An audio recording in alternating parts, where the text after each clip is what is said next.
STPL.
Hello guys and welcome back to the STPL. We just had Sol versus IRK and now we're going to go into NetWars versus aSh.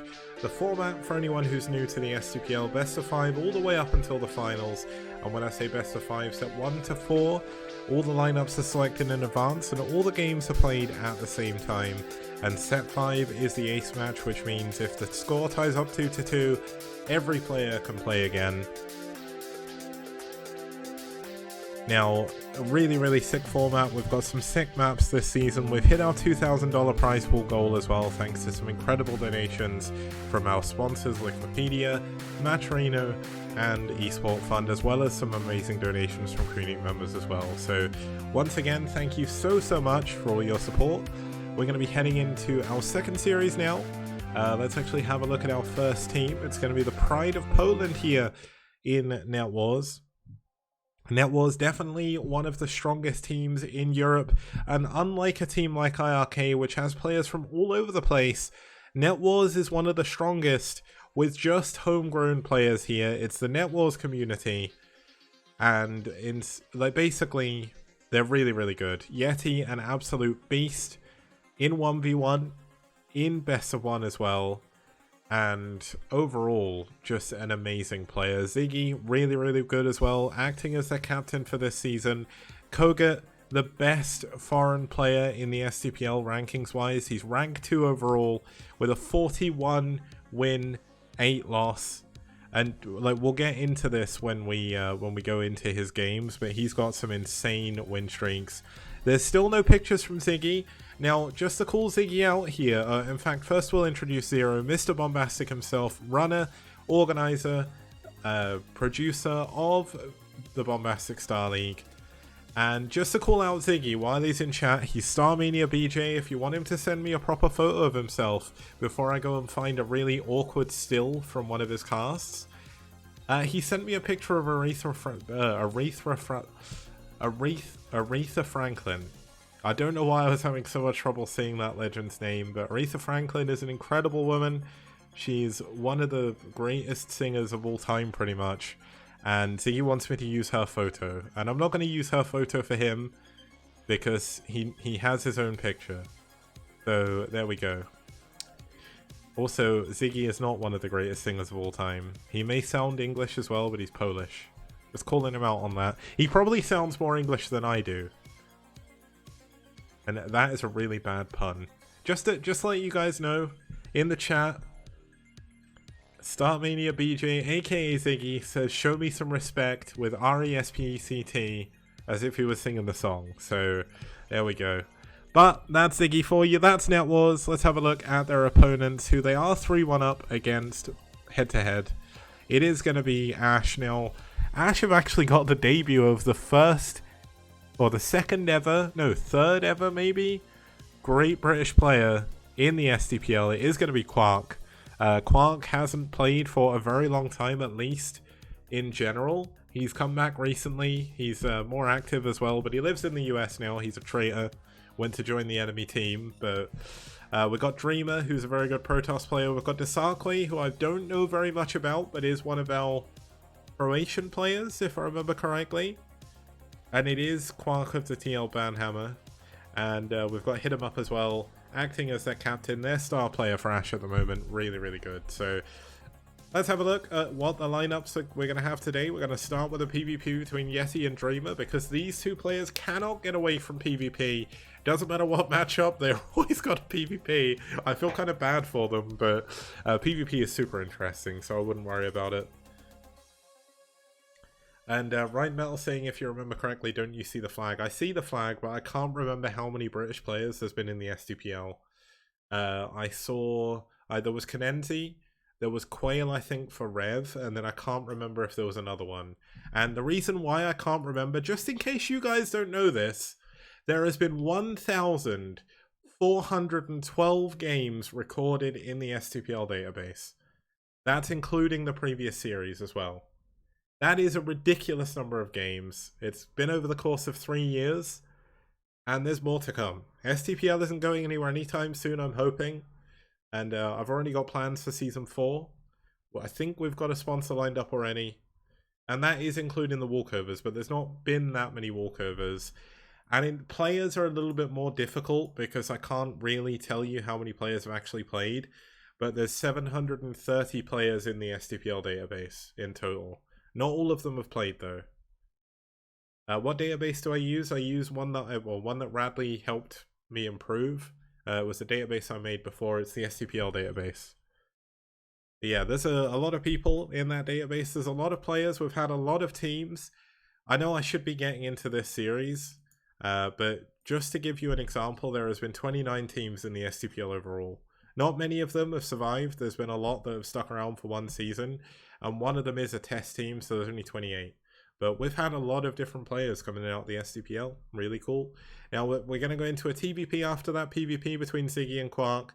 We're going to have a TVP between Koga and Desakle. Then we're going to have a ZBT between Zero and Hit 'em Up. So only one mirror in this matchup.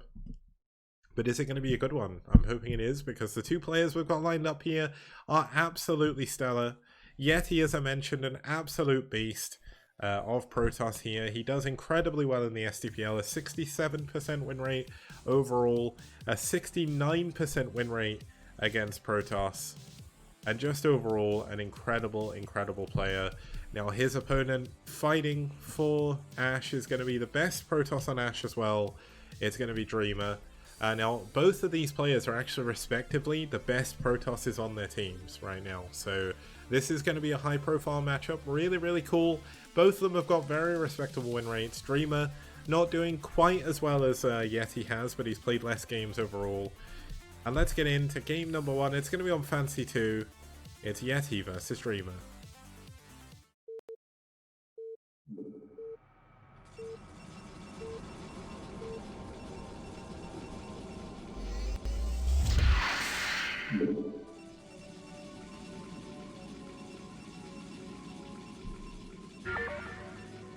Okay, the game has begun, and starting us off down here in the bottom right hand corner, starting for aSh, it's going to be Dreamer in the right of the Valkyrie spawn. And his opponent spawning up here in the top, well, I guess it's the bottom left hand corner. It's the Abominable Snowman, hoping he won't be seeing a nightmare today. It's Yeti fighting for NetWars.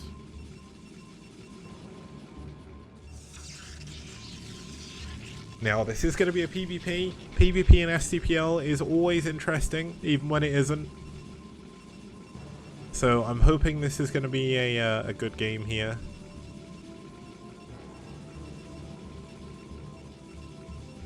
Now, are we going to have both players going for mirrors in a mirror matchup? We usually seem to get that in PvP more so than any other matchup. Both players always end up going for the same build.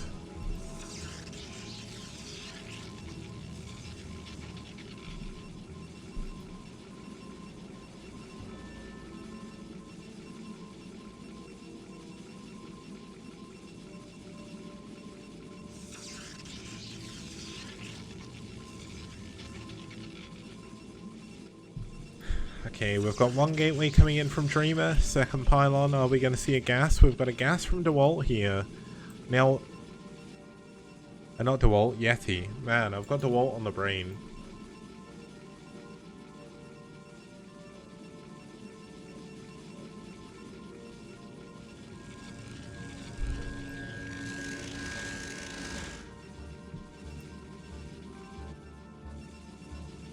core coming up. We've now hit that point in the evening where the heat is finally getting to me as well, so if I am a little bit lower energy, please forgive me. Good thing is, as long as the games are good, we'll pretty much get back up. Now, Ryan Metal in chat saying that the War game was sick, especially since he has been doing so well in BSL. There's a lot of players like that, even in the pro scene. Some players just do better in Team League settings. Like, Bisu was one of them. Bisu did not do well in solo tournaments. I mean, he won the MSLs, but OSL he was cursed. He could not win. ASL, he struggled. Well, he got round of 4, but he struggled against Soma.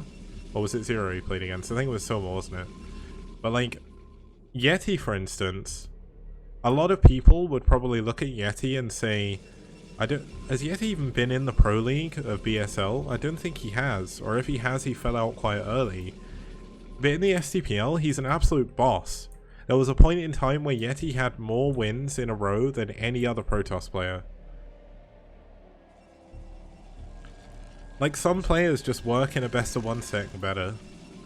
Yeah, some people are better at best of 1 than best of 3 and 5. Best of 1 takes a lot of it, like, it takes a lot of skill to win a best of 1. It does take a lot of skill to win a best of 3 and a best of 5, but if you don't win the game, like, this is an obvious thing to say, but if you're in a best of 5 and you lose one game, it doesn't matter. In a best of 1, if you lose, that's it. You're done. And that is why there's so much pressure in a best of 1, and why it's so interesting, because you're more than likely going to see very well prepared builds for a best of 1 than you are a best of 3 or best of 5. Like, if you go to best of 7 as well, like, it's very rare that you'll have players planning a build for every single ranking. And as Radley said, Yeti was actually the top player in the STPL ranking for like a year. It was crazy.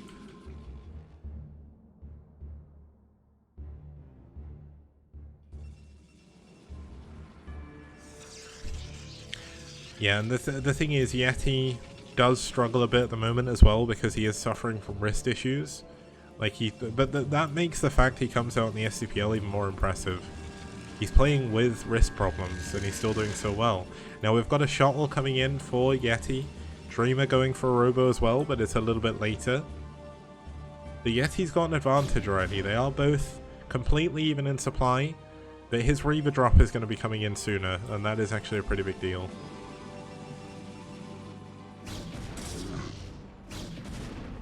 Now Dreamer catching the probe there, pretty good. Yeti doesn't manage to kill the probe of his opponent, so Dreamer going to have a worker lead, at least for the time being. Now we've got Dreamer trying to expand. Now this is PvP. Expansions are not easy to take, especially on this map. So let's see if Yeti can maybe do something to this expansion. We've got the support bay coming in after an observatory. Like, Yeti isn't playing super greedy, he's going for ops because he doesn't know what his opponent's doing right now. Obviously they are going for mirror builds, but, well, not quite mirror builds, it's a little bit different, but they're both going for Shuttle Reaver, and that's really, really good. Now, this is only game 1. If Yeti does lose here, it's not the biggest deal, but the one thing to remember is when the players are playing, they're all playing their game at exactly the same time. They do not know what's going on in the rest of their team, and it means for every player, every game is important, because their loss could be the end of the series. There's so much pressure, at least on the top teams, that, like, Seoul, I think, have less pressure because they're so far ahead of everyone right now. I mean, they're not that far ahead of IRK and Valhalla, to be honest. But basically, when you have NetWars, they're in the top 6, which is in the bracket to basically get out into the playoffs. But they're in a risky spot. They're in a position where if they don't win, they could actually cost themselves a spot in the playoff. Now, when you look at aSh are only 2 spots behind NetWars. Like, if aSh can beat NetWars here, that's going to be massive.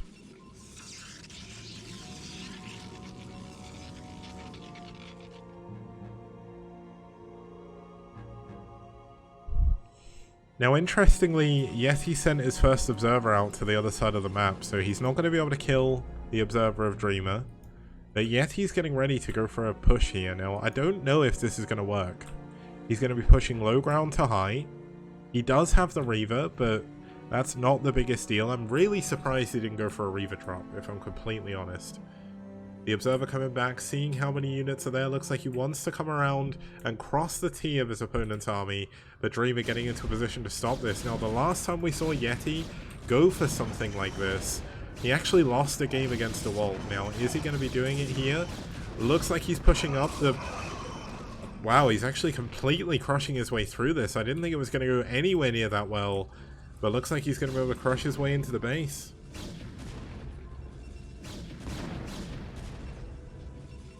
But oh, it looks like the shuttle did go down, unless he's going back to pick someone else up. No, he did lose the shuttle, so the Reaver is going to have to waddle down here.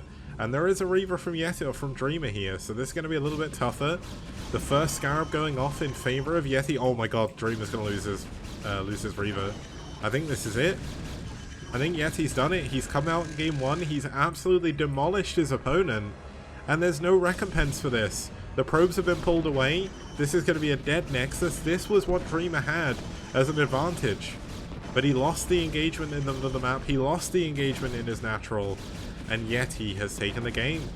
I don't see a way back into this. Really, really nicely executed by Yeti there. There we go. Oh. GG. We'll ignore the other bit. But there we go. There we go, guys. If you're a young viewer, please ignore that message. I don't know who's watching the STPL, but I know there used to be a guy who watched my stream who like watched with his young kids. So please ignore the profanity on stream.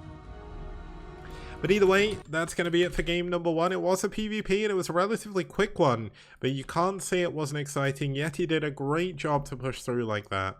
And he just kind of overpowered his opponent for trying to build a Nexus. That's what happens. That's why you don't expand in PvP. You just don't do it. Don't ever expand. It does not work. Now, when we get back after this short break, we'll head in to game number 2.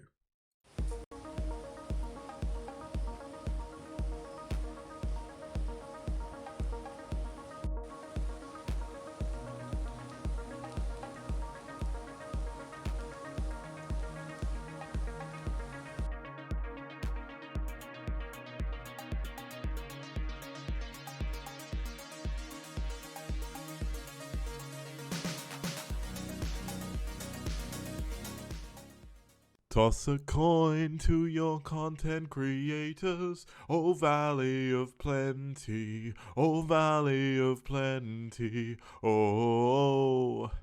Toss a coin to your content creators, a friend of humanity.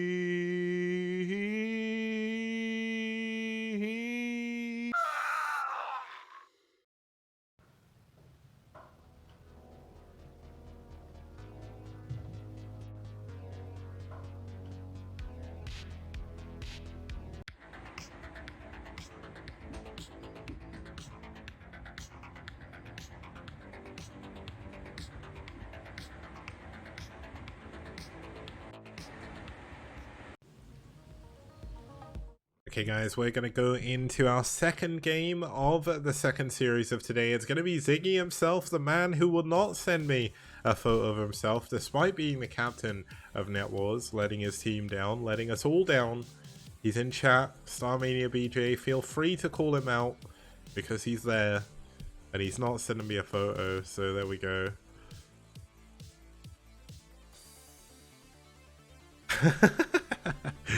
Yeah, but Ziggy's pretty good. 50% win rate overall, 70% win rate over Protoss. Easily his best matchup. His opponent fighting for aSh is going to be Quark.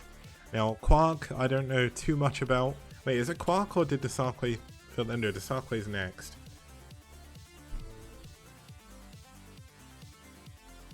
Yeah, but Radley, you're not the captain of aSh. It's not like you're not leading by example. It's fine. You've got nothing to worry about, man. You nuke. Ziggy does. I'm not really sure what Ziggy does, but Quark, one of the only other players in the world from the UK that plays Brood War. He lives in America now, so he's a traitor. He's gone to the enemy team, but he did win his first game. It was a walkover, so we don't really have too much to say about him. The map we're going to be going into is going to be Monty Hall SE.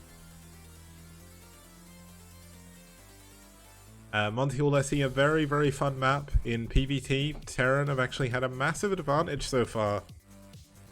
But let's see if Ziggy can, let's see if Quark can pull it back against Ziggy. Let's see if we're going to see something funny. Let's see if we see something sad. Let's see if we see the greatest dream we've ever had as we get into game number 2.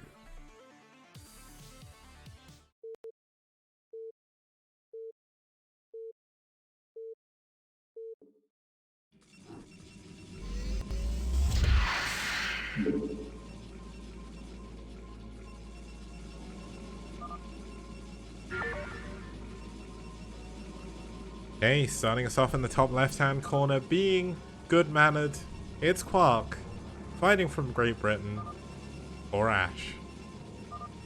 He is so British, he's saying sorry for making him wait. That is such a... no American player would do that, I'm just saying. I'm just saying. No harm meant. And his opponent spawning down here in the bottom right-hand corner, it's gonna be Ziggy, fighting for NetWars.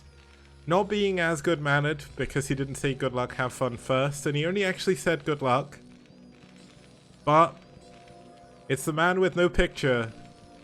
It's Ziggy, fighting for NetWars. Now, we've had some really exciting games so far today. Let's hope this is going to be another one. It is going to be a TVP. This is a very, very fun map on TVP as well. Hopefully we'll have a nice long macro game with carriers and arbiters and all things nice.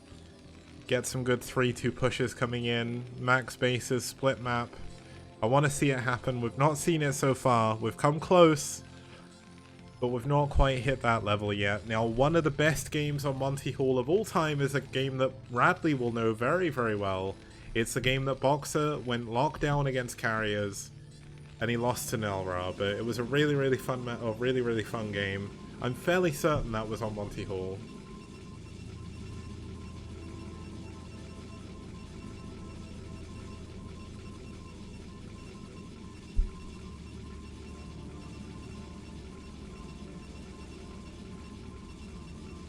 Now we've got Quark breaking his way through the minerals to go for a 12 next here. I guess this is a 13 next.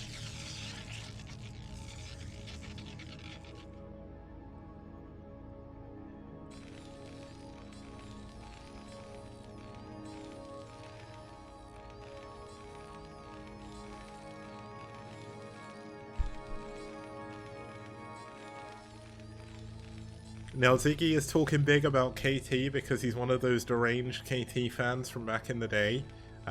Talking about how Flash is better than Bisu. If you weren't the king of NetWars, I would probably ban you right now for that slander, lies.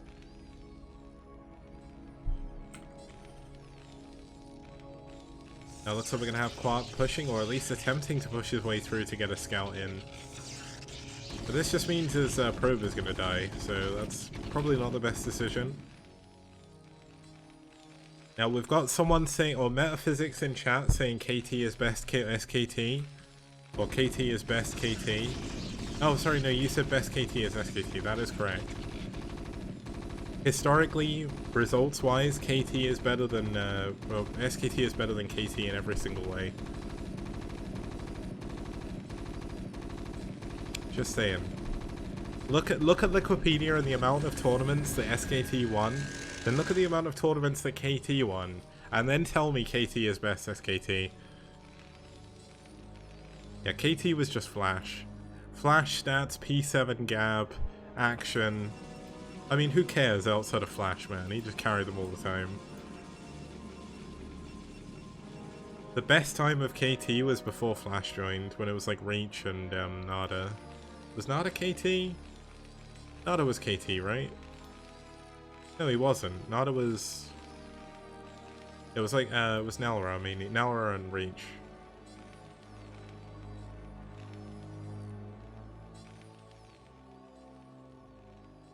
Yeah, Nada was Fox, wasn't he? My bad.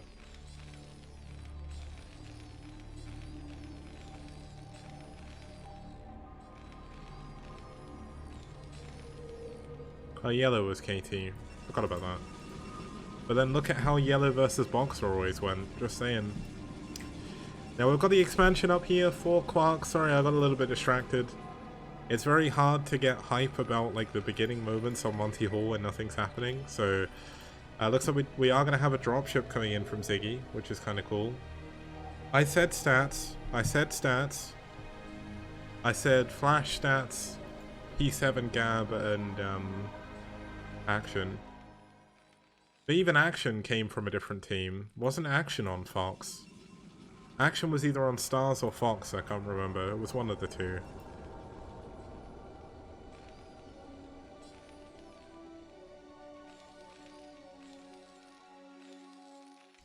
Now, drop coming in here from Ziggy is actually pretty sick. This is a very good map for... Oh, it was Eastro, sorry. You know, I always forget that Eastro was a team. Now, this dropship is actually very important.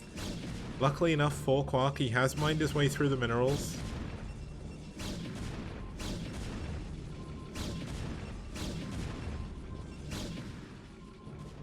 We've got Ziggy moving up here on the right to go scout with his vulture to see if the base is up there, but oh my god. Oh my god. Flash is superior to Bisu. Okay, Pure Pat, thank you for the 100 bits, but that is not true. Now we've got the dropship coming in here. Now the scout can actually kill the dropship, which is pretty good. Quark playing with his food a little bit here. Being super good mana by building the worst unit in the game. He's going to kill the dropship though with the scout. The vultures are still alive. Oh my god, this is actually a really good drop. Oh, the mine's going down. Oh my god, Ziggy's going to do so much damage. Is this just going to end the game here? Quark was playing with his food too much. He forgot to actually eat anything.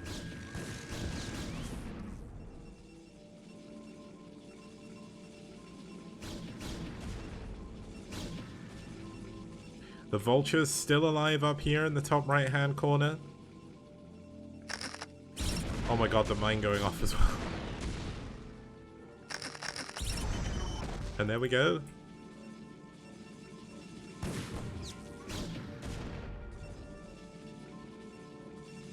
Vulture still alive. Ziggy doing a really good job with his vultures here. I've got to admit, I was bad-mouthing him before. Another Dragoon going down. Ziggy is killing it this game. Oh my goodness, but he keeps missing shots. This is the power of American internet, making it really difficult for Ziggy to do his vulture micro.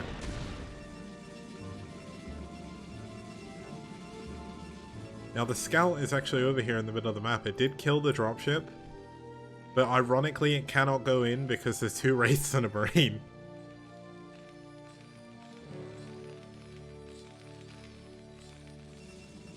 No more scouts have been built in the making of this game. The scout was actually a really good choice against the dropship, but unfortunately he didn't have it in the right place at the right time.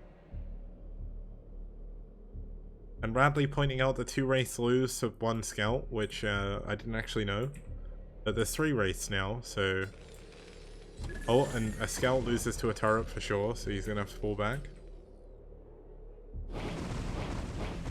Oh, and the scout's gonna die. Let's take one hard look at this, just full screen. We're not gonna see this again, so... I hope you enjoyed that look at the scout.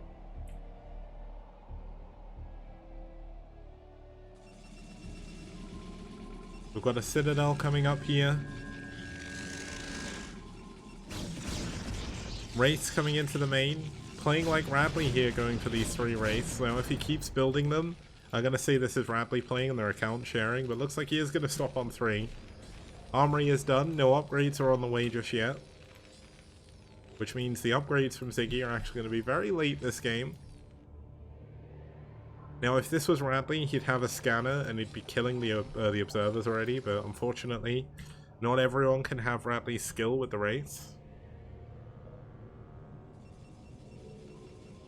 More vultures getting ready. If he mines this Dragoon and it runs into the probes, I'm just going to cry for Quark. Oh, he's not even going to go there. He's going to go to the main. More mines coming up. Very few units in the main here. Ziggy not able to find any damage this time, though. Not even killing a single probe. But is he going to be able to get one of the Dragoons again? He hits it with a mine.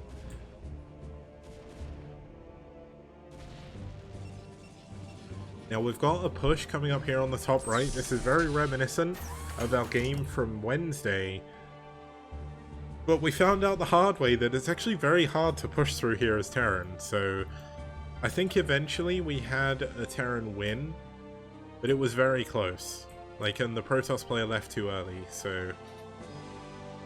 The Wraith sitting in range of the Observer. Not really doing too much. The Scanner getting ready to come in.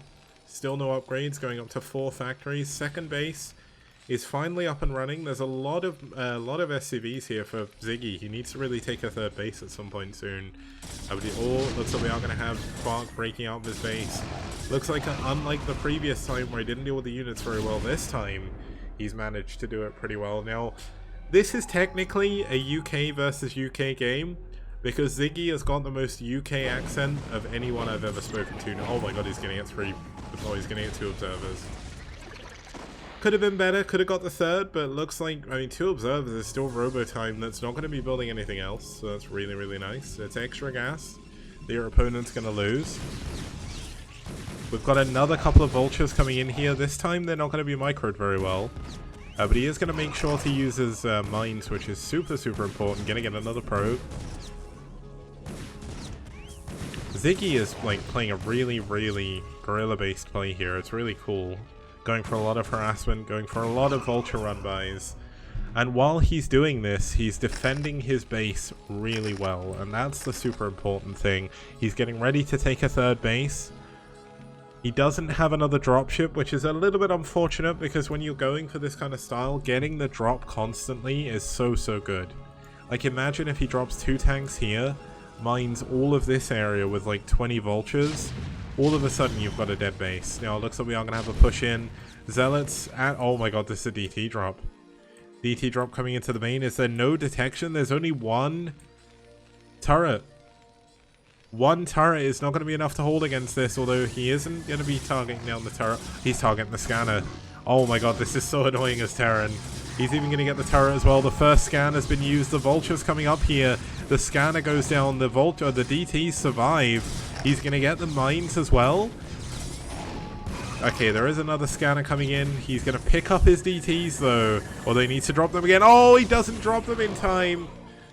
And there we go. Ziggy holds on without taking too much damage.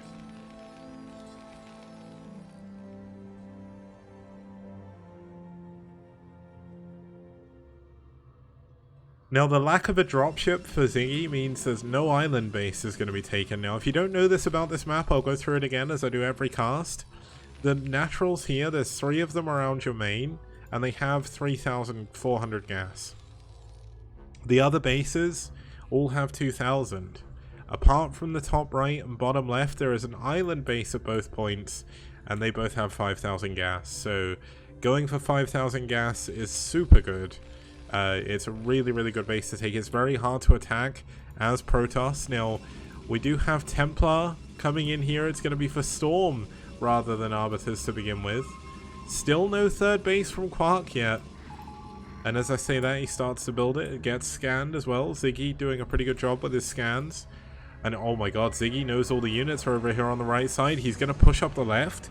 This is such a clever tactical move. This is going to be a dead base. This base is 100% dead. How does Quark get back here to defend this? Ziggy has got a really nice defense as well. I think Ziggy's just won with this move. It's going to be so hard for Quark to do anything about this. All of the units going out the wrong way of the base. There's a shoal coming down to the island in the bottom left. That's not going to help him. Now, how is the storm going to be? I don't even think there's going to be storm coming in here, is there? A lot of the probes do evacuate, but this is one of the only mining bases of Quark. Quark's deciding to try and move in here. Is he going to be able to break through? The tanks at the back going to be doing so much. But oh my god, that mine drag. Can it be true? Will the mine drag happen? Yes, it will. Doesn't get as much, but if Ziggy pulls his SCVs here, he's going to be able to hold. The Nexus has gone down and the pathway into the main has been opened. Ziggy is barely holding on here as natural. A lot of SCVs are going to be going down to do this. But this is the most important place in the game. The Storm's coming out, missing their targets. Does finally Storm, but that's a single tank. That's not a juicy Storm. Most of Quark's units are dead here on the right hand side. A lot of the SCVs did go down though. A lot of the tanks went down. And Quark holds on to his main base because Ziggy pulls back.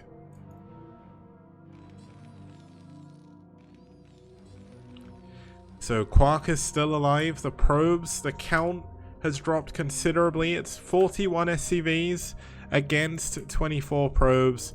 We've got a shuttle down here ready to take a third or fourth base, but he doesn't even have the money to do it now. It looks like Quark is going to gather all his forces and go for one big attack. We've got Ziggy scanning. He sees the units coming down. All he's going to do is bring all his tanks here and defend against this, and that should be all she wrote.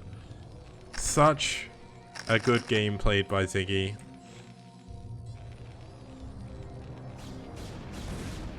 And now Radley is not the manager of aSh.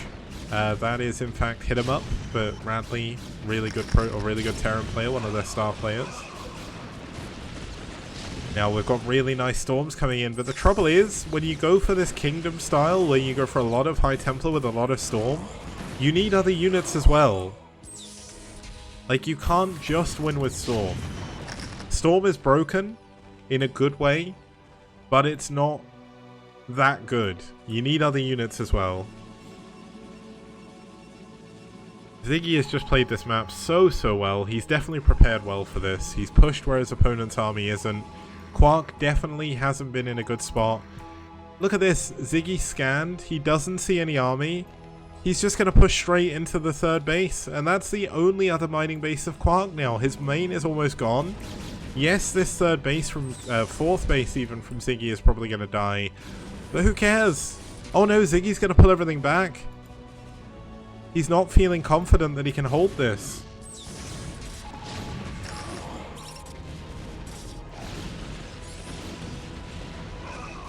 Now the command center is going to survive. It looks like if he can repair this is going to be good. A lot of Quark's units going to be going down again. And by the way, probes are in fact the best worker unit. SCVs may have 60 health, but they can't regen it without repairing. And they also don't like accelerate immediately either like probes do. I mean, this is a lot of tanks, as Metaphysics points out. And that's not a lot of Protoss units. I mean, there's 3 Dragoons. There's as many High Templar as there are Dragoons in this game at the moment. Okay, now there isn't, but still. It's just not an army that can kill Ziggy.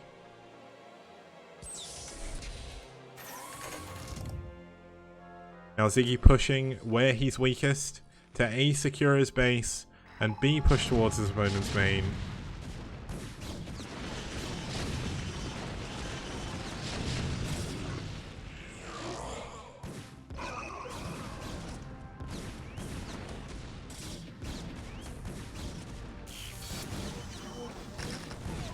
Drones are pretty good.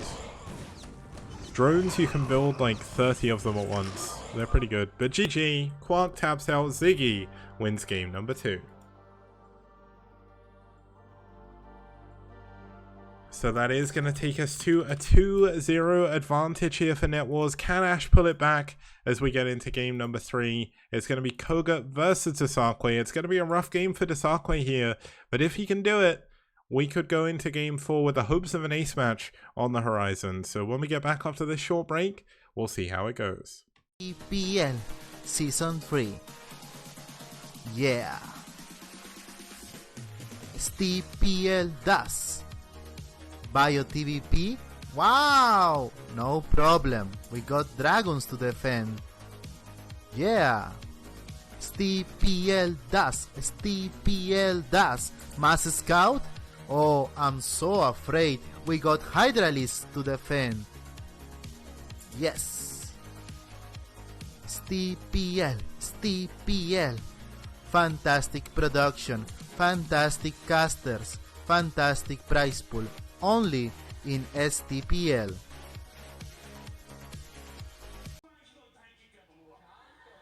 I'm about to overload my aggression inhibitors.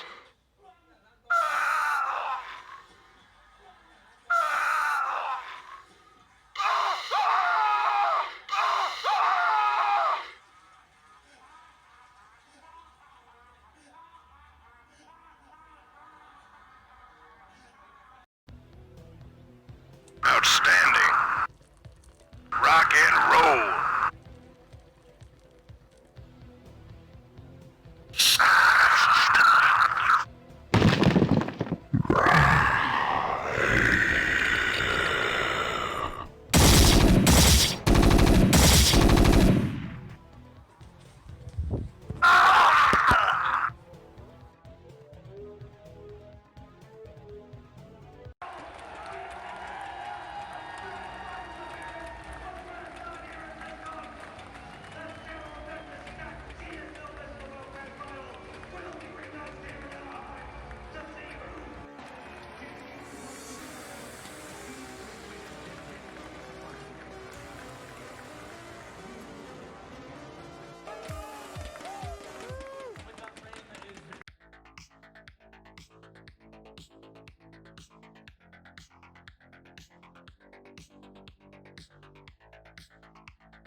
Okay guys, welcome back. We're going to be heading into game number 3. This time we're going to be having Kogut starting us off. The Polish powerhouse, number 2 ranked player in the STPL and an overall badass. Just a really good player here.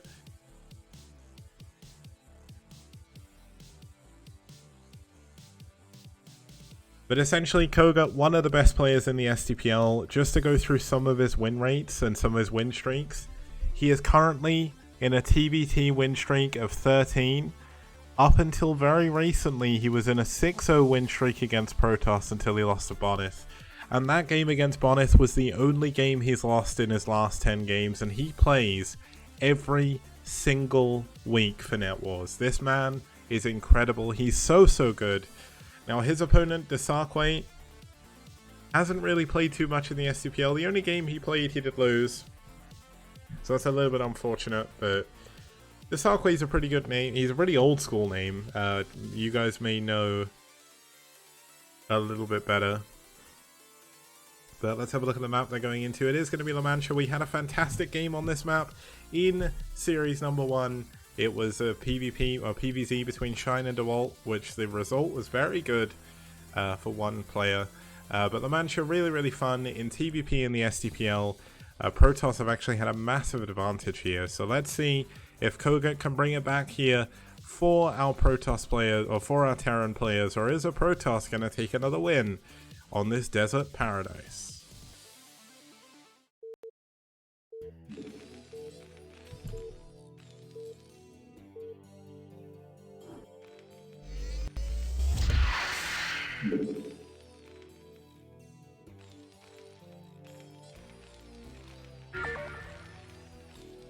The game has begun, and starting us off in the top right hand position in the red, fighting for NetWars, it's Kogut.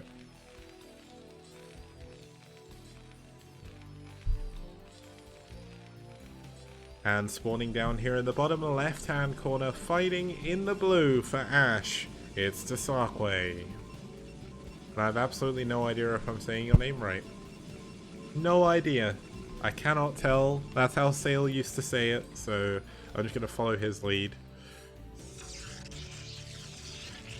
Now, are we going to see a Forge Fast expand, or are we going to see a Gateway expand from Desarque? He's keeping his probe here, not going back for minerals, so I don't think it's going to be a... Well, usually if you're going Forge, you go for a Scout first.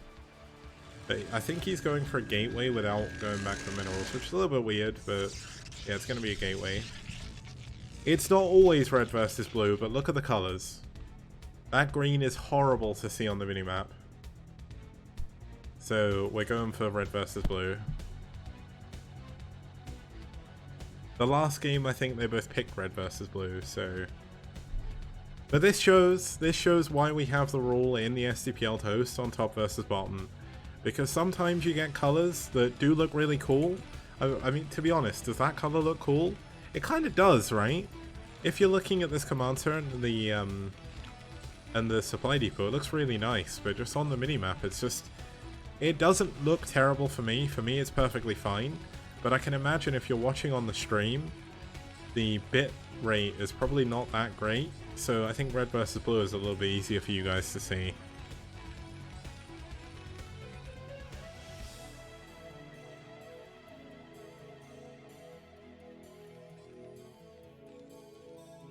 Oh, of course it's not going to be a Forge Fast expand. It's a ZVP. It's a ZVT, not a ZVP. No, it's a PVT, not a PVZ. So this is actually a forward gateway. It's not a gateway fast expand. What am I going on about? I am completely stuck in the previous series right now. I'm staring at a supply depot like, wait, hold on. I was just talking about Forge Fast Expand. Hold on. Now, Zealot coming out here to do a little bit of pressure. Is Kogut going to fall to this, or is he going to be able to hold on? Kogut has some of the best Marine Micro outside of Korea, so I think if anything, he should be pretty good. But Desakwe is getting ready to keep up the pressure. The previous game was a TVP, but the previous game on this map was a PVZ. So there we go.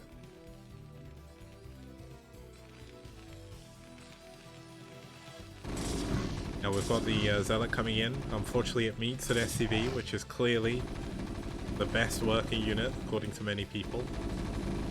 But look at Kogut's micro. This Zealot's doing absolutely nothing.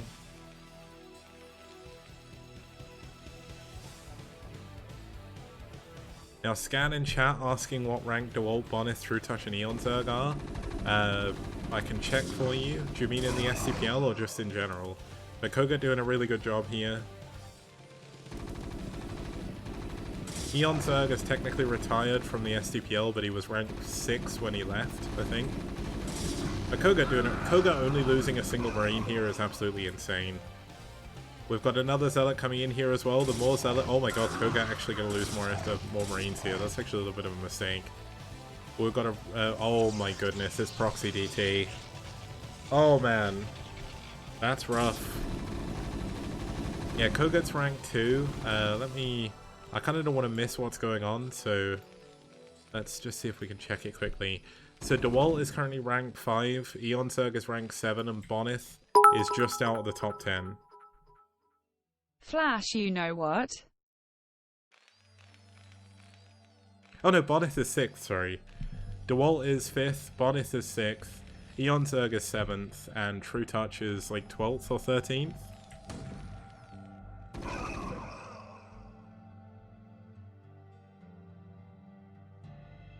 And what Radley just said is not true. He did make the MMR algorithm, but that does not happen. Just in case anyone gets confused. Now we've got double DT coming in here. Now is Kogut ready for this? He's not got any detection coming. He's got mines coming up though. If he can hold on with just mines, he is going to be in an incredibly good position. But this is going to be really rough. It's going to be tough.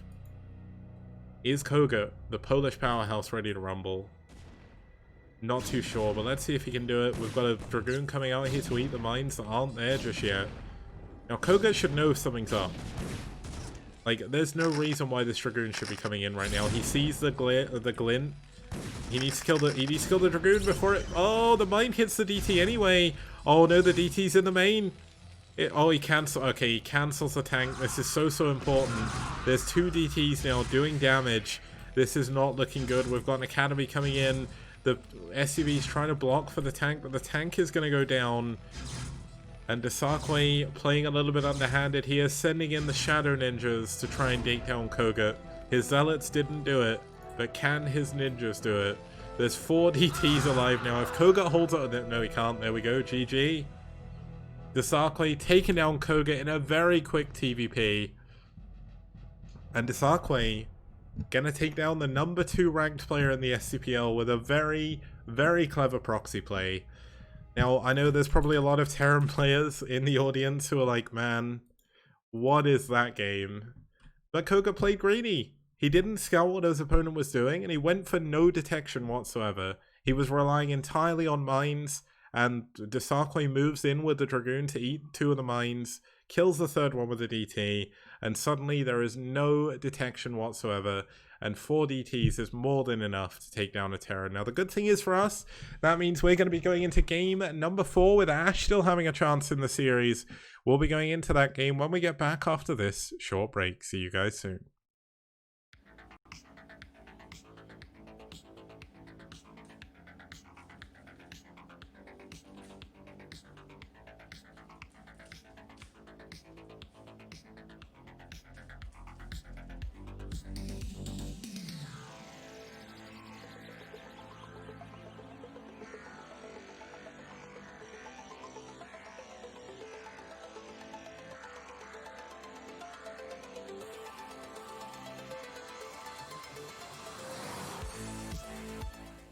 and people like Kix, for example, who has an encyclopedic knowledge of every map that's ever been released on StarCraft. And He's the map man! Skibidi-bidi-bidi-on-did-it-did. Skibidi-on-did-it-did. Skibidi-bidi-bidi-on-did-it-did. He's the map man! Ba-da-ba-da-ba-dee-da-ba-ba-da-boop. Ba-ba-ba-da-boop. Bee-da-ba-ba-da-boop. Ba-ba-ba-da-boop. Everybody plays one way or the other, so check out my message to you. As a matter of fact, I don't let nothing hold you back. If Kix can do it, so can you. Gooba-dooba-dooba-dee-da-ba-ba-da-boop. Ba-ba-ba-da-boop. Please don't listen to him for maps. Yeah.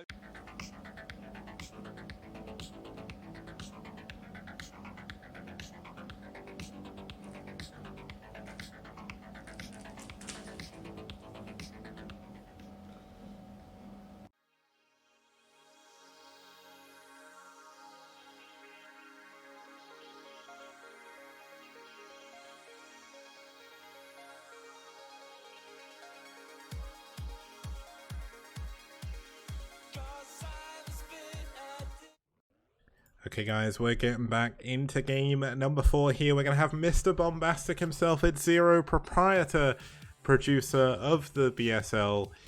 He's done pretty well in the STPL so far. Definitely not the strongest player on his team, but still pretty good. He's at 2014 ELO, rank 76, which is pretty impressive. And he has basically got a 50% win rate, so that's really, really good over the amount of games he's played. Not really too much to say, other than he is an absolute boss and a great asset to the foreign scene. His opponent fighting for aSh is going to be their captain. It's going to be Logan. Logan, aka Hit 'em Up, one of the best players on aSh, a really, really strong Terran player. A 70% win rate against Zerg makes this his best matchup by far. And he's just overall a really good player, so I'm looking forward to seeing how this is going to go. This should be a relatively even match. So I wonder if we're going to see a long macro game, or is Tripod going to be giving us one of the faster games that we've kind of got used to on this map in TVZ. Terran have the advantage statistically, but Zero could certainly bring it back here as we get into game number 4. It's the STPL.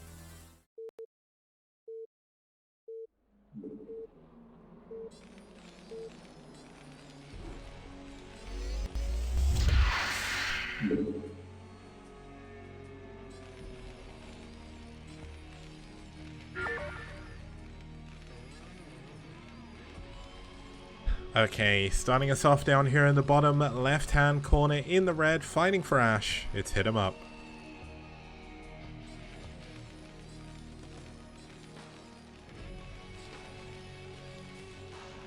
And in the top right-hand corner, fighting for NetWars in the orange, it's Mr. Bombastic. It's Zero.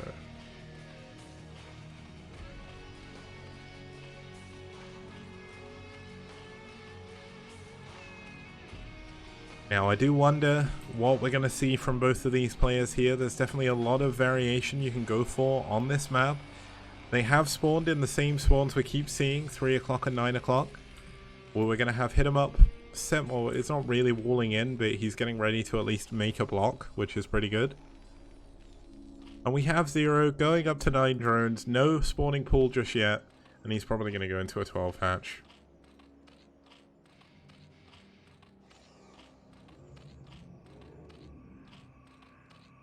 Yep, we're going to have another 3 drones. Going to be a 12 hatch from Zero. Now, Zero isn't going to scout his opponent very quickly here, so he could go to the closest spawn, which is definitely not something you want. But looks like he is going to guess correctly and expand away from his opponent, which is actually pretty good and pretty lucky. Hit 'em Up, definitely well known, at least in the STPL, for going for more tech builds. Oh wait, did Hit 'em Up 8 racks there? I think he may have 8 racked.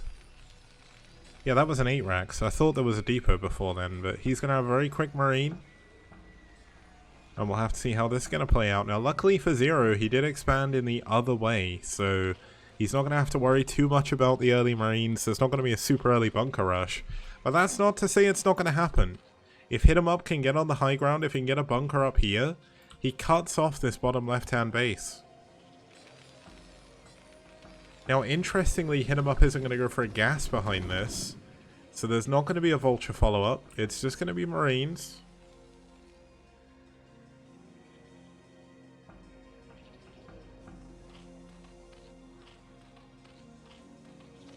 All is not yet done, but Zero does know this is coming. He saw it with the drone. Now we've got 2 SCVs up here. That's actually pretty good. It's gonna. Oh my god, he's gonna build a bunker behind the mineral, behind the eggs. But look at how good drones are. This is why drones are S rank, and poor SCVs. They're like B rank or something because they just can't build a building. Look how unfair this is. We've got 2 Marines coming up here though, helping to secure this SCV. Oh my god, that's actually really nice from Zero. That drone drill is really, really good. He's going to kill 2 of the Marines. He's going to get the SCV as well. But has he lost too many drones? Let's find out. The Lings are going to come out here. The Marines are going to fall. And Ziggy didn't... Oh, sorry. Hit him up didn't pull everything. So Zero is definitely in a good position. If there was more SCVs coming here, this could be game over. But looks like Zero has pretty much defended this perfectly. That was a really, really nice mineral walk. Really, really nicely done by Zero.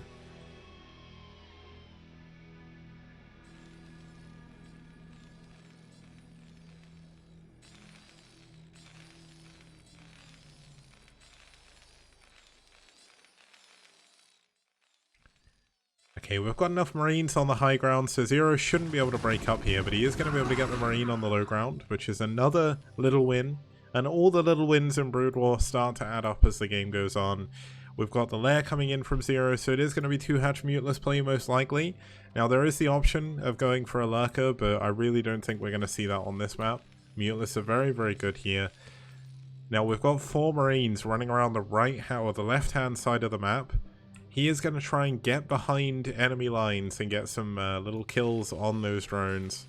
Is he going to be able to do it? I'm not too sure. We've got a factory coming in. This is a very late factory given the build and the situation. And because he's not going for bio here, this is actually going to make these muteless a lot stronger. Unfortunately, Hit 'em Up is not ready for the pathing on this map. He's not going the correct way. You need to run the whole way up to the top left and then run to the right. Otherwise you get stuck in the middle. And there is Lings in the main as well, as pointed out by someone in chat, because I couldn't see the orange next to the red. And this is doing a lot of damage. Look how bad SCVs are, guys. This is why they're not S rank, you know? Just saying. But this is pretty much a game over situation for Hit 'em Up. Zero has played this really, really well.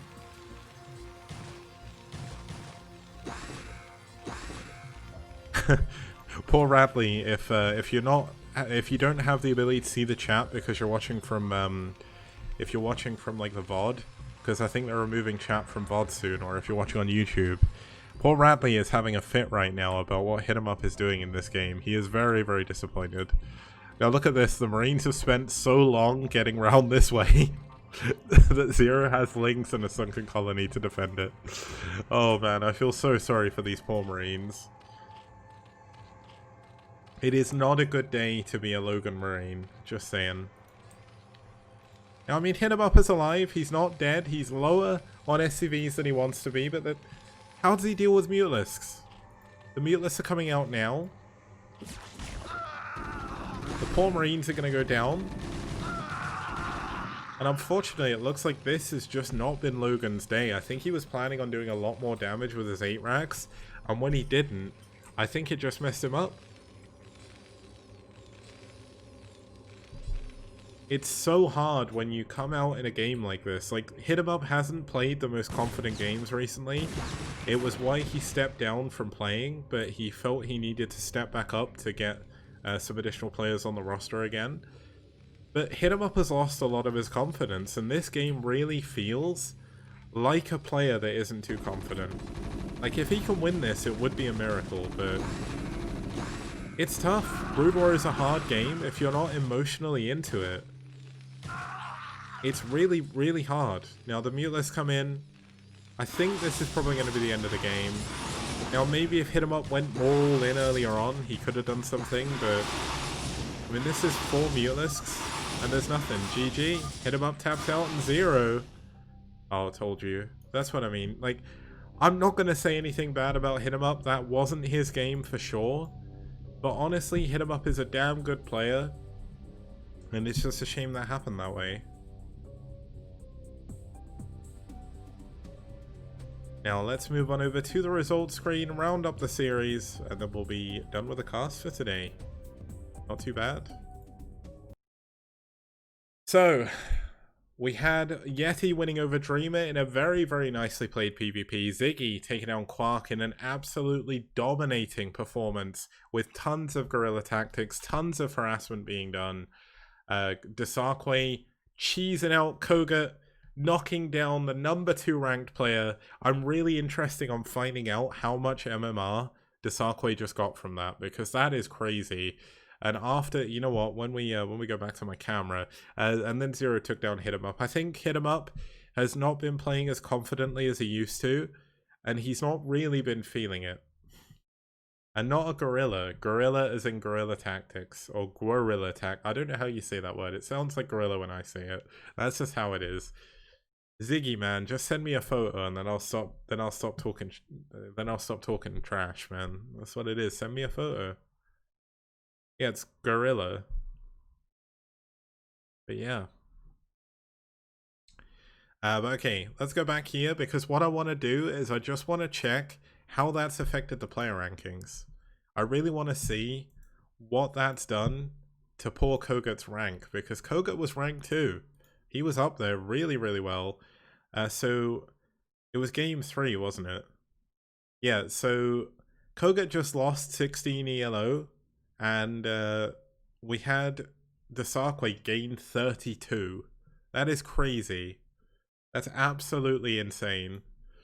But let's just bring up the player rankings anyway. Let's just see if that's actually changed anything, or if it is the same. We'll also have a look at the team rankings as well before we're done. So let's have a look at the team rankings first. Seoul still holding on to their top position. Valhalla team, as a matter of fact, this hasn't changed yet because I've not actually uploaded anything again. So let's just... I did reload it. It had updated. There we go. Apparently I don't have a brain today, but here we go. The team rankings again. Seoul Gaming in first, Valhalla team in second, but they have 3 match losses, or 3 or 2 match losses being added on at the end as a penalty. So they're going to be relying on their wins to carry them through. They're going to have to win all of their following series, I think. We've got IRK in third, really strong showing from them. Rev in fourth, doing really well as well. NetWars in fifth, holding on to their 5th place. Eternal Friends in 6th. Red moving up to 7th as aSh dropped down to 8th. And DM and Bull in 9th and 10th. White Clan did drop out, so they're at the very bottom of the table. And, I mean, aSh are close. They're close to getting into the playoffs. aSh have come from strength to strength, really. They're so good. They've got a really good roster. But unfortunately, it's just not been enough. They've just come across some really strong teams, and they've struggled a little bit. But they're still playing good games, which is what we want. And let's have a look at the player rankings. Has anything changed? Yes, it has. DeWalt moves up to 4th, taking 5th position, or taking 4th from Famasi. Kogut moves down to 3rd after that loss to Desarque, but he is very close to clawing back into 2nd again. No other movement, at least in the top 10, after those 2 series, because they were the only 2 players. Scan does go further ahead. Like, as Artosis always says, when your head get more ahead, and that's exactly what Scan has been doing with his ELO. Like, he just keeps winning. Is anyone gonna stop Scan at any point? That is the question. I have no idea, but we are gonna go host the new 3rd position in the STPL rankings. It's Kogut. Go watch this guy stream. He's an incredibly good streamer. Once again, massive thank you to all our sponsors, Maturino, Esport Fund, Liquipedia, and Maturino. Massive thank you to all the people who have contributed either through bits, subs, Patreon, or Maturino as well. And have a wonderful weekend. I'm so glad it's the weekend, man. So good. Let's go raid Kogut. See you guys soon. Thank you, Nikki, for the 300 bits. Means a lot, man. See you guys next time.